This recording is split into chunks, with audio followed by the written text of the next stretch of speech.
नमस्कार, मैं रवीश कुमार। 24 मार्च से लेकर 30 मार्च और अप्रैल के पहले हफ्ते तक भारत के न्यूज़ चैनलों और अखबारों में तबलीगी जमात को लेकर जो कवरेज हुआ है उसे फिर से पलटकर देखने की ज़रूरत है। इस कवरेज के बहाने झूठी खबरें और अफवाहों को हवा दी गई, एक समुदाय विशेष के खिलाफ नफरत और घृणा फैलाई गई। नतीजा ये हुआ कि अच्छे भले लोग भी सब्जी किससे खरीदनी है, बाल किससे कटवाना है, इसके लिए उसका मजहब पूछने लगे। यही नहीं, सरकार की तरफ से भी इसे हवा देने के लिए प्रेस कॉन्फ्रेंस में संक्रमित मरीजों की संख्या में अलग से तबलीगी जमात के लोगों की संख्या दी जाने लगी। इस कारण लोगों में इस तरह की और धारणा फैलने लगी, जबकि ये वो समय था जब सरकार की जवाबदेही तय की जाती, सवाल किए जाते, लेकिन मीडिया ने उन सवालों पर पर्दा डालने के लिए तबलीग को सहारा बना लिया।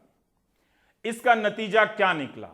सांप्रदायिक सौहार्द और खराब हुआ और अंतर्राष्ट्रीय स्तर पर इन खबरों से हम सभी को शर्मिंदा होना पड़ा, अगर शर्मिंदा होते हैं तो। लेकिन हुए तो हैं कुछ, तभी तो जिन चैनलों ने इन अफवाहों को हवा दी, अब वही एंकर ये कहते हुए नजर आ रहे हैं कि एक या दो या तीन के किसी को हो जाने से पूरे समुदाय को आप बदनाम नहीं कर सकते। करने वाले वही थे। ये कोई ऐसी बात नहीं थी कि जो रिसर्च से निकलकर आज आई है, बल्कि पहले दिन से यह बात कही जा रही थी कि यह रोग किसी को भी हो सकता है। दिल्ली के सुल्तानपुरी सेंटर में कोरोना से ठीक हो चुके तबलीग के 4 सदस्यों ने अपना प्लाज्मा दिया है। 300 से अधिक तबलीग के सदस्यों ने दिल्ली सरकार के सहमति फॉर्म पर साइन किए हैं, जो प्लाज्मा दान करने के लिए तैयार हैं। क्या कोई इस आधार पर प्लाज्मा लेने से अब मना कर सकता है, जिस आधार पर कई हाउसिंग सोसाइटी में लोग हिंदू नाई और हिंदू सब्जी वाले का भेद कर रहे हैं? तमिलनाडु के 40 साल के मोहम्मद जाफर ने कहा कि वो प्लाज्मा देना चाहते हैं। डेक्कन हेरल्ड में इनकी खबर छपी है। किसी की जान बचाने के लिए भी और संदेश देने के लिए भी कि वे कानून का पालन करने वाले नागरिक हैं। तमिलनाडु में भी जमात में शामिल कई तबलीगियों ने अपनी तरफ से कहा है कि वे प्लाज्मा देना चाहते हैं। 21 अप्रैल को तबलीग के प्रमुख साद ने भी प्लाज्मा दान करने की अपील की थी। वैसे इन लोगों के खिलाफ ईडी में भी कार्रवाई चल रही है। सोचिए, जिन चैनलों पर तबलीग को लेकर अफवाहें फैलाई गईं, वो अब भारत का अंतर्राष्ट्रीय स्तर पर नुकसान कराने के बाद ढोंग कर रहे हैं जैसे कल कुछ हुआ ही नहीं।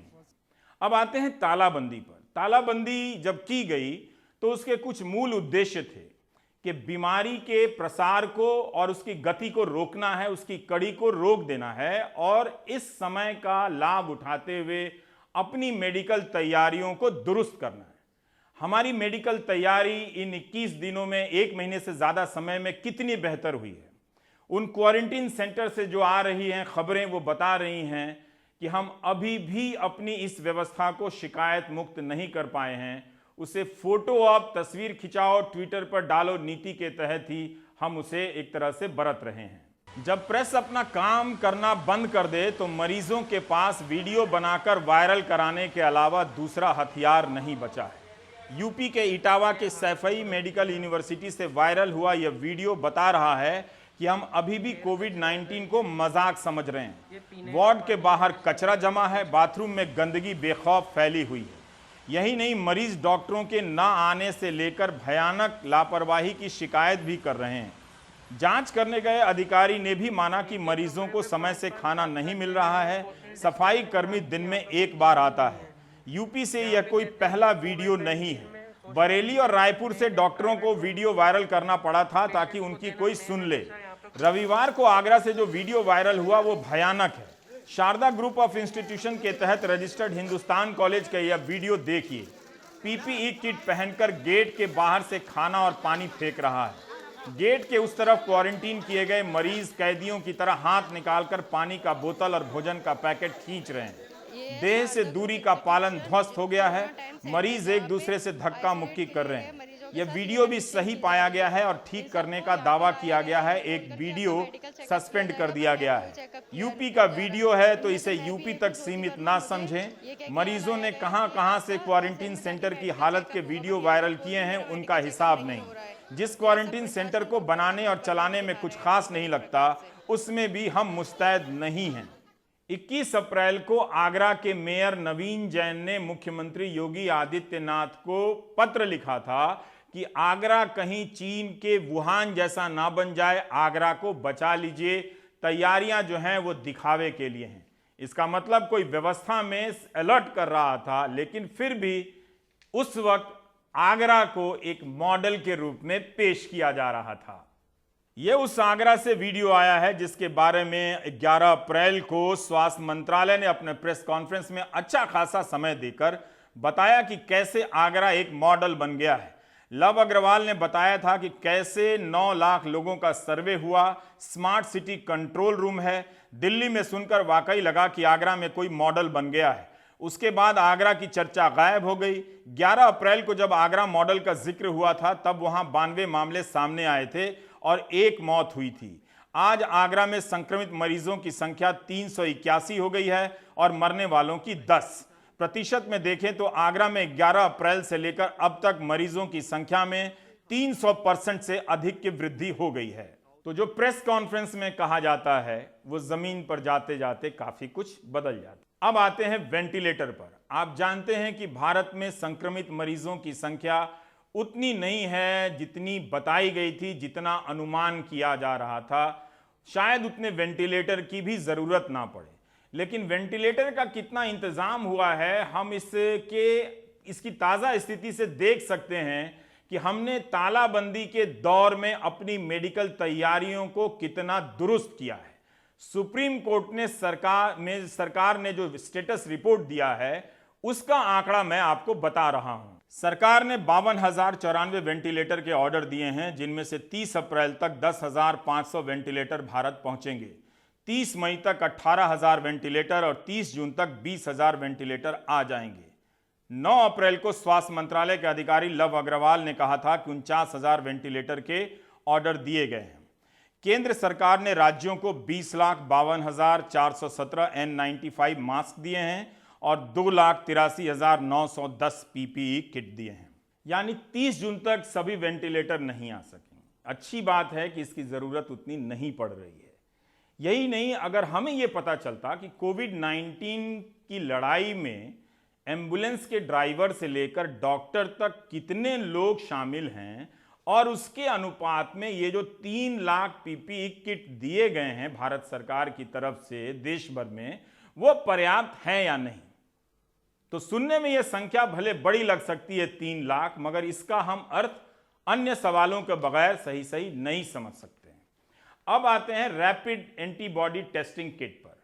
आपने खूब सुना होगा कि राज्य सरकारें प्रेस कॉन्फ्रेंस में कह रही हैं कि वो रैपिड टेस्टिंग किट शुरू करने जा रही हैं। क्या हुआ उसका? जब चीन से रैपिड टेस्टिंग किट मंगाया गया तो उसमें खराबी निकल गई और रोक देना पड़ा।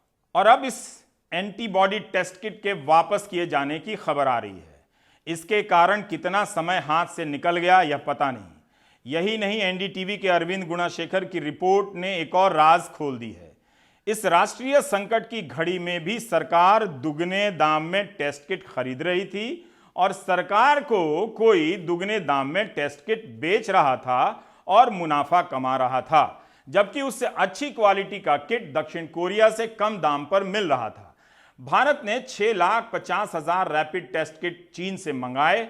मैट्रिक्स कंपनी ने चीन से आयात किया। एक किट खरीदा 245 रुपए में, उसे लेकर अपने डिस्ट्रीब्यूटर रियल मेटाबॉलिक्स को दिया और भारत सरकार को उसने 600 रुपए में बेचा। जब तमिलनाडु सरकार ने एक दूसरे डिस्ट्रीब्यूटर के जरिए ऑर्डर दिया तो इन दोनों डिस्ट्रीब्यूटर में झगड़ा हो गया, मामला कोर्ट में चला गया। एक घटिया किट दुगने दाम में बेचे जाने का खेल अदालत के सामने खुल गया। शुरू से ही चीन के टेस्ट किट और दाम को लेकर विवाद हो रहे थे। छत्तीसगढ़ के स्वास्थ्य मंत्री ने ट्वीट किया था कि दक्षिण कोरिया से उनकी सरकार मात्र 337 रुपए में टेस्ट किट खरीद रही है। If not for these quality issues, government would have ended up paying 140% more than the value of these kits. Sources now tell NDTV that government is now focusing on procuring antibody kits with better quality from South Korean firms. With camera person Joseph, this is Arvind Gunasekhar for NDTV. क्या ये संख्या हमें आश्वस्त करती है कि हम तालाबंदी हटा सकते हैं, उसमें ढील दे सकते हैं या उसका स्वरूप बदल सकते हैं। स्वरूप हम बदल भी रहे हैं। राज्यों के स्तर पर हमें आंकड़े तो मिलते हैं कि महाराष्ट्र पहले नंबर पर है, उसके पीछे दिल्ली और गुजरात में कंपटीशन बना हुआ है। लेकिन अगर आप कुछ बड़े शहरों का आंकड़ा देखें तो पता चलता है कि भले ही कुछ जिलों में इसकी आहट ना हो, लेकिन उन बड़े शहरों में जरा भी हम ढिलाई नहीं बरत सकते हैं। उदाहरण के तौर पर अहमदाबाद में 12 अप्रैल की शाम संक्रमित मरीजों की संख्या 283 थी, लेकिन 26 अप्रैल को 2181 हो गई।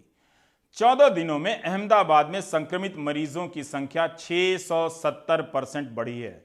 इंदौर में 13 अप्रैल को संक्रमित मरीजों की संख्या 328 थी, 27 अप्रैल को 1207 हो गई। 14 दिनों में इंदौर में संक्रमित मरीजों की संख्या में 267% की वृद्धि हो गई। 14 अप्रैल को पुणे में 325 मामले सामने आए थे। 27 अप्रैल को वहां मामलों की संख्या 1319 हो गई। 13-14 दिनों के भीतर पुणे में 300 से अधिक प्रतिशत की दर से मामले बढ़े। मुंबई में 30 दिन लगे थे पहले केस से 1000 होने में, उसके बाद 6 दिनों में 2000, फिर 4 दिनों के भीतर 3000, फिर अगले 3 दिनों के भीतर 4000 और फिर मात्र 2 दिन में 4000 से यह संख्या 5000 हो गई। पूरे भारत में जितने केस हुए हैं उसका 13.8% मुंबई में हुआ है। संख्या लगातार बदलती रहती है, जोड़ घटाव में कुछ कमी हो सकती है। तो आपने देखा कि मुंबई, अहमदाबाद, सूरत, पुणे या फिर आगरा या फिर इंदौर, इन शहरों के हिसाब से देखें जो एक तरह से आर्थिक गतिविधियों के केंद्र हैं, नहीं लगता कि हम तालाबंदी को लेकर उदासीन हो सकते हैं या ढीले हो सकते हैं। प्रधानमंत्री ने चौथी बार भारत के मुख्यमंत्रियों के साथ वीडियो कॉन्फ्रेंसिंग से बात की। मुख्यमंत्रियों ने तालाबंदी को लेकर तरह तरह के सुझाव दिए। कोई बड़ा फैसला अभी नहीं हुआ है सार्वजनिक जानकारी तक, और प्रधानमंत्री ने कहा कि सबको मिलकर एक नीति बनानी होगी और रेड जोन, ग्रीन जोन और ऑरेंज जोन में बांटकर काम करना होगा। रेड से ऑरेंज में लाना होगा, ऑरेंज से फिर ग्रीन में लाना होगा, तभी हम उस दिशा में बढ़ सकते हैं। दूसरी बात उन्होंने कही कि अर्थव्यवस्था को लेकर चिंता करने की कोई जरूरत नहीं है, सब ठीक है। यह जानकारी इसलिए भी दी ताकि एक तस्वीर बने कि भारत में तालाबंदी के भीतर भी कई प्रकार की तालाबंदियां हैं। एक स्तर पर भारत बंद नजर आता है, लेकिन बहुत निचले स्तर पर भारत आपको चलता फिरता नजर भी आता है। खेती का काम चल रहा है, खेती के गराज और उपकरण की दुकानें भी खुली हुई हैं। प्रधानमंत्री भले कह रहे हैं कि अर्थव्यवस्था को लेकर चिंता करने की जरूरत नहीं है, लेकिन मिडिल क्लास थोड़ा थोड़ा चिंतित होने लगा है। वो भले प्रदर्शन नहीं कर रहा है और ना ही अमेरिका के मिडिल क्लास की तरह चाहता है कि उसे $1200 मिले, ऐसी बात उसने कभी की भी नहीं, लेकिन फिर भी उसे फीस देने में दिक्कतें आ रही हैं, EMI देने में दिक्कतें आ रही हैं, क्योंकि नौकरियां चली गई हैं और सैलरी कम हो गई है। तो उसकी चिंताएं अब धीरे धीरे उस पर हावी होने लगी हैं। पर हम तालाबंदी को कैसे समझें, इस दौरान जो अनुभव हुए हैं उस पर हम बात करना चाहते हैं डॉक्टर वर्गीज मैथ्यू से। और डॉक्टर मैथ्यू हमारे साथ जुड़ गए हैं, पब्लिक हेल्थ पर एक्सपर्ट हैं और अच्छे डॉक्टर हैं। डॉक्टर मैथ्यू, आप तमाम तरह की का जो आप अध्ययन कर रहे हैं उससे गुजरते हुए मैं आपसे थोड़ा सा जानना चाहता हूं कि टेस्टिंग की बात होती है कि कम टेस्टिंग है, ज़्यादा टेस्टिंग है, इसकी मात्रा कैसे फिक्स की जाए किसी देश में कि हम एक पैमाना बना लें कि हाँ, आप इतनी टेस्टिंग करेंगे तो आप बीमारी का सही अंदाज़ा जान पाएंगे।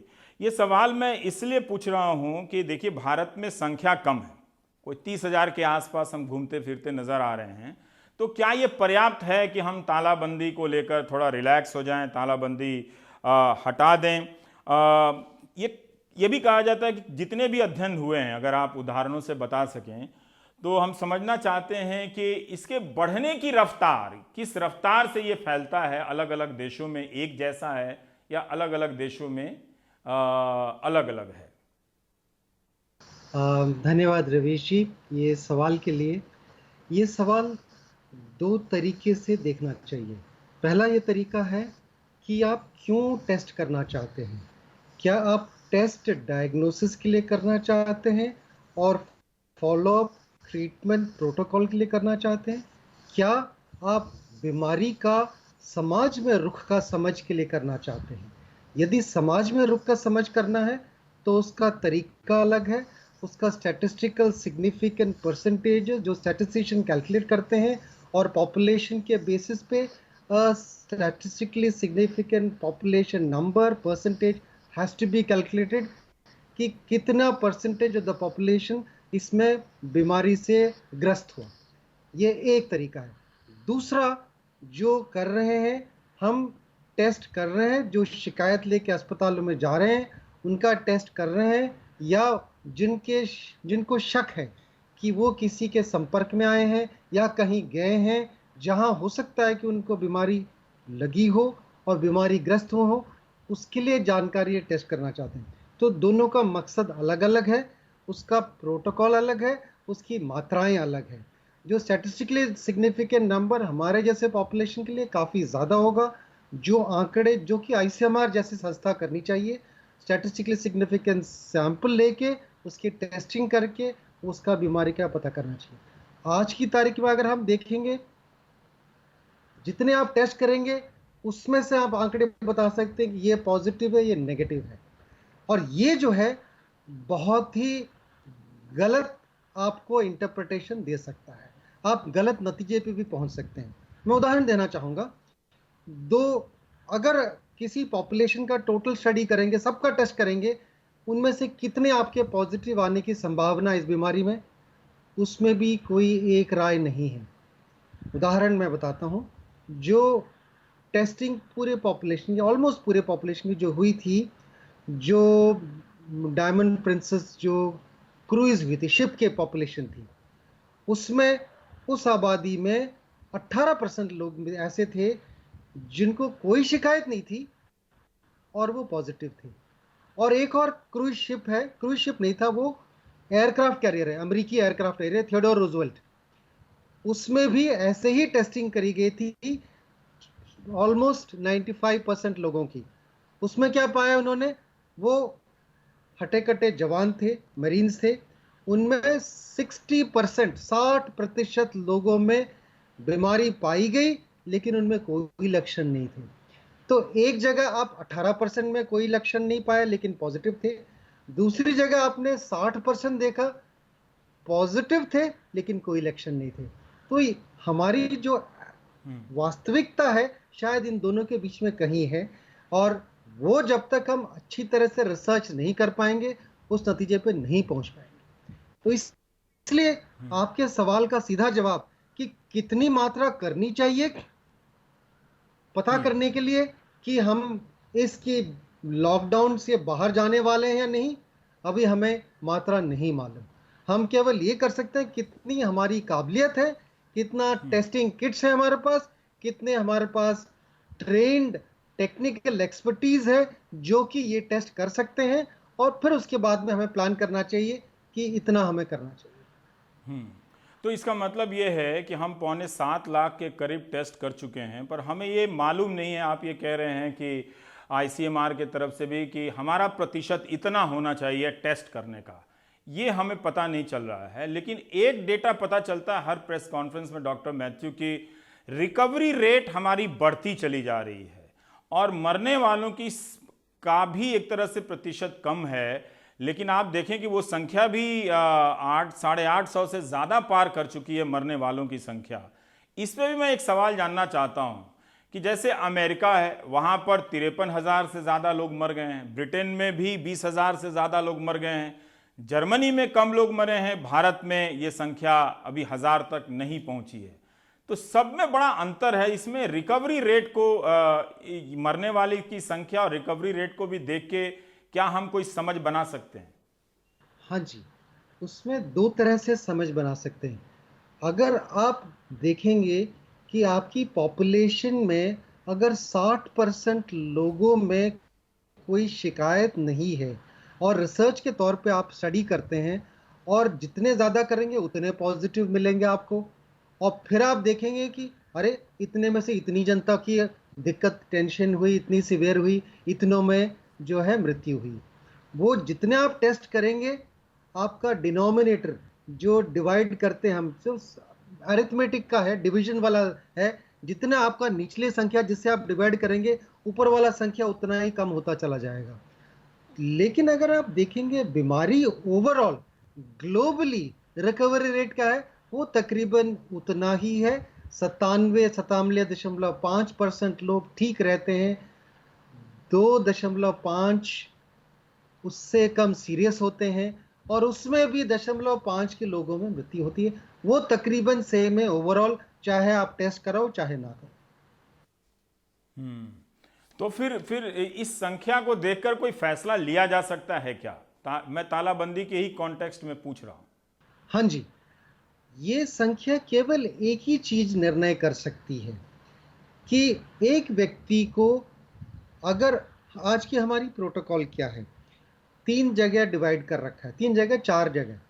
एक तो होम क्वारंटाइन है जो कि शायद किसी के संपर्क में आया है, जरूरी नहीं है पॉजिटिव हो, हमें मालूम नहीं है नेगेटिव भी हो सकता है, उसको हमने कहा कि तुम घर पे ही रहो, होम क्वारंटाइन है। दूसरा है कि जिसकी लगता है कि बीमारी है, टेस्ट करा, आपने कोविड पॉजिटिव पाया, तो उसको आपने कोविड केयर सेंटर पे रखा। वो अस्पताल नहीं है, वो सरकार ने ऐसे नियमित हॉस्टल और ऐसे जगह चुन रखे हैं जहां आप पे रखे जाते हैं ताकि आप दूसरे लोगों के संपर्क में ना रहे, शारीरिक दूरी बनी रखे, औरों को आप जो है उस संक्रमण की बीमारी ना दें। ये दूसरा कैटेगरी हुआ।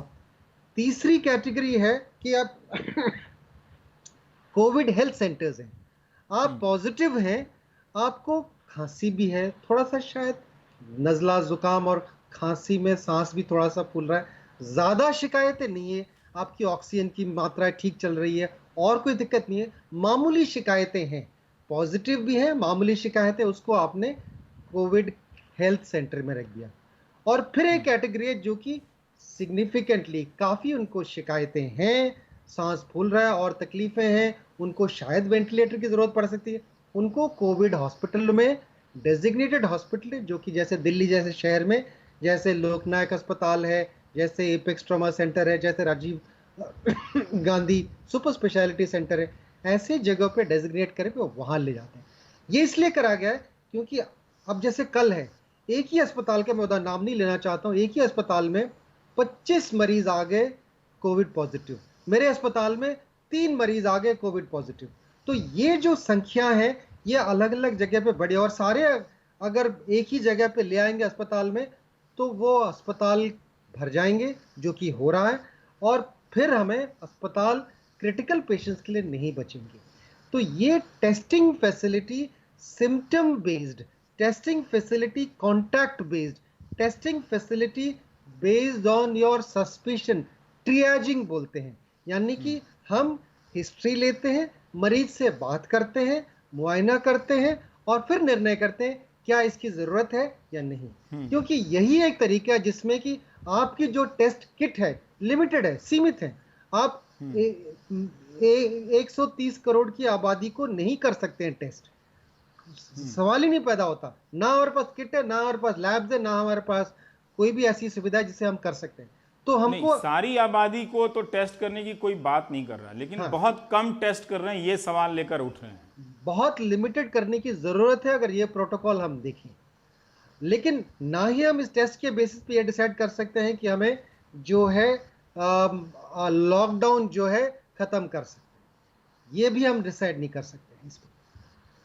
हाँ, लेकिन अगर काफी ज्यादा केसेस आ रहे हैं और पॉजिटिव निकल रहे हैं तो फिर तो हमको कुछ और तरीका अपनाना पड़ेगा, जो कि हमें सतर्क करने के लिए या आगाह करने के लिए ये हमें संकेत है। ये बातचीत जारी रहेगी ब्रेक के बाद भी। जब हम लौटेंगे तो डॉक्टर मैथ्यू से हम तालाबंदी के अलावा और भारत क्या कर सकता था, इस पहलू पे उनके क्या विचार हैं, उनके जैसे स्वास्थ्य कर्मियों के, पब्लिक हेल्थ एक्सपर्ट के, वैज्ञानिकों के, डॉक्टरों के, हम जानेंगे ब्रेक के बाद।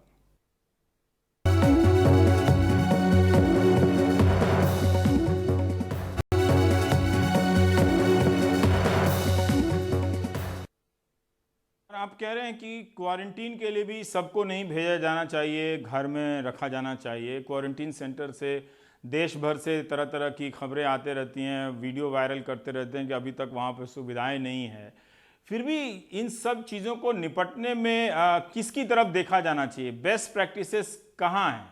मतलब हम तो क्रेडिट ले रहे हैं भारत की, लॉकडाउन हुआ तो ये संख्या हमने इसको कम कर दी है। हाँ। देखने में कम है लेकिन बीमारी तो नहीं गई है ना? नहीं, बीमारी नहीं गई, यही विडंबना है। जो लॉकडाउन की जो क्रिया है उसकी सबसे बड़ी विडंबना यह है कि लॉकडाउन कब उठाएं, उसकी जो साइंटिफिक जो एंड पॉइंट है वो किसी को नहीं मालूम। ये किसी को नहीं मालूम कि साइंटिफिक एंड पॉइंट क्या है। कि हम लॉकडाउन तो हमने कर दिया, लेकिन साइंटिफिक एंड पॉइंट किस बेसिस पे करें? क्या परसेंटेज नेगेटिव टेस्ट पे करें? क्या हम इस बेसिस पे करें कि कितने लोग शिकायत लेके आ रहे हैं? क्या इस बेसिस पे देखें कि कोविड केयर सेंटर में कितने भर्ती हो रहे हैं? उस पे करें? क्या हम हॉट स्पॉट्स देखें कि एक जगह से बड़े सारे जने आ रहे हैं, जैसे कल एक जगह से 25 जने आ गए, तो क्या उसके बेसिस पर करें? हमें मालूम नहीं। ये साइंटिफिक आंसर किसी के पास भी नहीं है। तो जहां जहां, जैसे वुहान में भी कोविड केयर सेंटर पे उनका पहला केस कब हुआ था? नवंबर 17 को आया था पहला केस। और उन्होंने कब डिक्लेयर करी थी लॉकडाउन? 23 जनवरी को डिक्लेयर करा था। और हटाया कब? 76 दिन के बाद। 2 हफ्ते बाद नहीं, 3 हफ्ते बाद नहीं, महीने बाद नहीं, 2 महीने बाद नहीं, 76 दिन भी। और उसके बाद भी डर डर के उन्होंने खोला था। और अभी भी आप देखेंगे, वुहान में देखेंगे, हालांकि लोग इधर उधर जा रहे हैं, सारे के सारे मास्क पहने हुए, सबको डर है कि वायरस है, आदमी है तो बीमारी हो सकती है, तो डर है। तो साइंटिफिक तौर पे दावे के साथ कोई नहीं कह सकता कि भैया देखो ऐसा है कि बीमारी हट गई है, अब किसी को नहीं होगा। वो तभी होगा जब हमारे पास एक इफेक्टिव वैक्सीन होगा और सारे पॉपुलेशन को हम वैक्सीन से प्रोटेक्ट कर पाए। तब तक हम नहीं। पर तो क्या आप इसे कामयाबी मानेंगे? जैसे एक मत चलता है कि कामयाबी है कि संख्या कम बढ़ी लॉकडाउन से, दूसरे देशों में लॉकडाउन के बाद भी संख्या कम नहीं, बढ़ते चली गई। बिल्कुल बिल्कुल, ये बहुत बहुत अहम सवाल है। जैसे स्पेन में है, जैसे न्यूयॉर्क में, उन्होंने लॉकडाउन करा, फिर भी उसकी केसेस की संख्या बढ़ती चली गई। क्यों बढ़ती? क्योंकि एक टिपिंग पॉइंट होता है जिसका कि अगर आप क्रॉस कर ले तो आप लॉकडाउन करेंगे तब भी आपकी केसेस बढ़ती चली जाएंगी। अगर आपकी कम्युनिटी में वायरस पॉजिटिव और वायरस बांटने वाले लोगों की संख्या ऐसी मात्रा पहुंच गई, आप लॉकडाउन कर भी दें तो आपकी जो है एक्सप्लोजिव रेट ऑफ इंक्रीज बढ़ती चली जाएगी, जैसे इटली में हुआ, जैसे स्पेन में हुआ, जैसे न्यूयॉर्क में हुआ। तो ये तीनों उदाहरण आप फॉलो नहीं करिए। हिंदुस्तान में हमारे कुछ फायदे थे। एक, ये जो है केवल ट्रैवलर्स से आया, जो कि बहुत अधिक नहीं, जितने न्यूयॉर्क में या स्पेन में इटली में जितना, इतना शायद नहीं था। और हमको जब तक यहाँ केसेस आने लगे फरवरी में, और एक्चुअल केसेस ज़्यादा मार्च के फर्स्ट वीक में आए, तब तक हमें इस बीमारी के बारे में काफ़ी जानकारी थी। और क्योंकि जानकारी थी और हम already protections in terms of distancing वगैरह मैसेजेस दे रहे थे, इसलिए शायद कम्युनिटी स्प्रेड इतनी तरीके से नहीं हुआ, शायद इतनी तरीके से नहीं हुआ, इसलिए हम बच गए। तो हमारा लॉकडाउन का पॉइंट से कम हुआ, हाँ ज़रूर हुआ। बाकियों से कम हुआ, हाँ ज़रूर बाकियों से कम हुआ। फ़ायदा हुआ फ्लैटनिंग ऑफ कर्व, यस हुआ। लेकिन क्या इसके अलावा कोई और तरीका कर सकते थे? वो आपकी समझ और वो आपकी साइंटिफिक अंडरस्टैंडिंग, वहां पे फर्क पड़ता है। अगर क्या करना चाहिए था आपके हिसाब से? एक सामान्य दर्शक इसका मतलब क्या समझे फिर कि क्या करना चाहिए था? पब्लिक, क्या हम बिना तालाबंदी के भी ये हासिल कर सकते थे, आप ये कह रहे हैं? मेरे जैसे कुछ लोग समझते हैं कि कर सकते थे। क्यों कर सकते थे? भारत का यूनिक जो तजुर्बा है, क्यों कर सकते थे? इसलिए कि पहली चीज हम सोचे, पब्लिक हेल्थ का मतलब क्या होता है। यानी कि आम व्यक्ति जो समाज में है उसको बचाना है एक व्यक्ति की असुविधाओं के बावजूद। यानी कि अगर एक व्यक्ति संक्रमित है, वो बाकियों को संक्रमित कर सकता है, तो बाकियों से उस व्यक्ति को क्वारंटाइन करके अलग करा जाए। तो ये सीधा पब्लिक हेल्थ है। लेकिन उल्टा अगर देखें बाकी सबको क्वारंटाइन करें, कुछ 4, 5, 10, 15, 20 व्यक्तियों से बचाने के लिए, वो पब्लिक हेल्थ नहीं है। तो ये जो टेंशन रहती है पब्लिक हेल्थ में कि larger benefit at the cost of smaller harm, क्या ये जो लॉकडाउन है, टोटल लॉकडाउन है, टोटल क्वारंटीन है at the expense of a total population, सारी आबादी को आपने मुश्किल में करा कुछ लोगों के लिए। तो क्या कर सकते थे हम? हमें मालूम है ये लोग जो इन्फेक्टेड थे सारे ट्रैवलर्स थे, सारे विदेश से आए थे।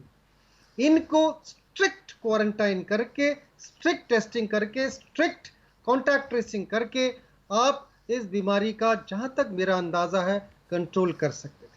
बहुत बहुत शुक्रिया डॉक्टर मैथ्यू इतनी सारी जानकारी देने के लिए।